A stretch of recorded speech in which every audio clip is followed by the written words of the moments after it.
بسم اللہ الرحمن الرحیم۔ الصلاۃ والسلام علیکہ یا رسول اللہ وعلی آلک و صحابک یا حبیب اللہ۔ اللہم صلی علی محمد و آل محمد۔ اللہم صلی علی محمد و آل محمد۔ عملیات و وظائف کے اس سلسلہ میں حضرت امام جعفر علیہ السلام کا ایک عمل جو دشمن کو زیر کرنے کے لیے، دشمن کو جھکنے کے لیے، اس کو ناکوں چنے چبوانے کے لیے اور اپنے حفظ ما تقدم کے لیے اللہ کے اس اسم گرامی کا وظیفہ جو بندہ کرے گا وہ اپنے دشمنوں سے، اپنے حاسدین سے، فاسدین سے اور کفریہ عقائد اور نظریات رکھنے والے لوگوں سے محفوظ اور مامون رہے گا۔ اس عمل کا فائدہ یہ ہے کہ دشمن دوست بن جائے گا۔ وہ اپنی تمام دشمنیاں، تمام اپنے حربے اور فریبکاریوں سے توبہ طائب ہو گئے، تمہارا حقیقی دوست بن جائے گا، یا وہ ہلاک ہو جائے گا، تباہ و برباد ہو جائے گا۔ دوسرا نمبر۔ اور تیسرا یہ ہے یا تو وہ بدنام ہو جائے گا۔ وہ کہتے ہیں نا بد سے بدنام برا ہوتا ہے، وہ بدنام ہو جائے گا، تمہاری خلاصی ہو جائے گی۔ اس لیے میں اکثر یہ کہا کرتا ہوں کہ دوست کو اپنے وہ راز نہ بتاؤ کہ اس کی دوستی کل جب دشمنی میں تبدیل ہو جائے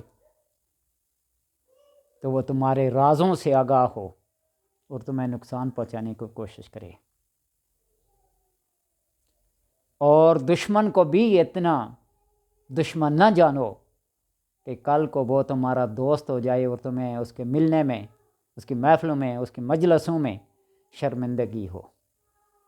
اس لیے جو معافی ہے، معاف کر دینے کا عمل ہے، وہ اللہ تبارک و تعالیٰ کے نزدیک سب سے زیادہ پسندیدہ عمل ہے۔ آپ صلی اللہ علیہ وسلم کی زندگی کو دیکھیے کہ آپ نے اپنے بڑے بڑے دشمنوں کو معاف کر دیا۔ یہ انبیاء کی سنت ہے۔ ہم تو جس نبی کا کلمہ پڑھتے ہیں اس نبی کا تذکرہ کریں تو لوگ کہیں گے کہ کیا پتہ، لیکن ہمارے لیے تو آدم علیہ السلام سے لے کر نبی آخر الزمان صلی اللہ علیہ وسلم تک جتنے بھی انبیاء اور رسل آئے ہیں ان سب پر ایمان لانا، ان کے ساتھ عقیدت اور محبت رکھنا دین اور ایمان کا جز ہے۔ اس کے بغیر ایمان مکمل نہیں ہوتا۔ حضرت یوسف علیہ السلام کے بھائیوں نے جو آپ کے ساتھ سلوک کیا تھا اور جب ان کو پتہ چلا انت یوسف، کیا تم ہی یوسف ہو، تو انہوں نے کہا ہاں ہاں میں ہی یوسف ہوں اور یہ میرا بھائی ہے۔ شرمندہ ہوئے تو یوسف علیہ السلام نے کیا فرمایا، لا تثریب علیکم اليوم، اور فتح مکہ کے دن آپ صلی اللہ علیہ وسلم نے اپنے تمام دشمنوں کو معاف کر دیا، بلکہ اب کے جو سخت ترین دشمن تھے نے فرمایا کہ جو ان کے گھر میں پناہ لے لے میں ان کو بھی معاف کر دیتا ہوں۔ ابو سفیان اسلام لانے سے پہلے کتنا بڑا دشمن تھا، لیکن آپ نے اس کے گھر کو بھی جائے امن قرار دیا، دار الامن قرار دیا، بیت الامن قرار دیا، جو اس کے گھر میں پناہ لے لیں۔ ہم اس نبی کے امتی ہیں، ذرا سی رنجش اور ناراضگی کی وجہ سے آپ ایٹم بم سے مکھی مارنے کی کوشش نہ کریں، کوشش یہ کریں کہ اصلاح ہو جائے۔ لیکن جب وہ کسی طرح بھی اصلاح کے لائق نہ ہو، عقائد کے لحاظ سے، نظریات کے لحاظ سے، ایک تو ہوتی ہے نا ذاتی خاندانی دشمنی وراثتی چلی آ رہی ہوتی ہے، ان کو تو درگزری کر لیں تو بہتر ہے۔ تو اگر وہ کسی بھی طریقے سے ٹھیک نہیں تھا تو پھر اللہ تبارک و تعالیٰ نے اپنے ناموں کے اندر یہ تاثیر رکھی ہے، اس کو پکارو نا تو وہ مدد کو پہنچتا ہے۔ اللہ نے مومنین کو اولیاء بعضهم لبعض، بعض کو بعض کے لیے مددگار، معاون، دوست بنایا ہے۔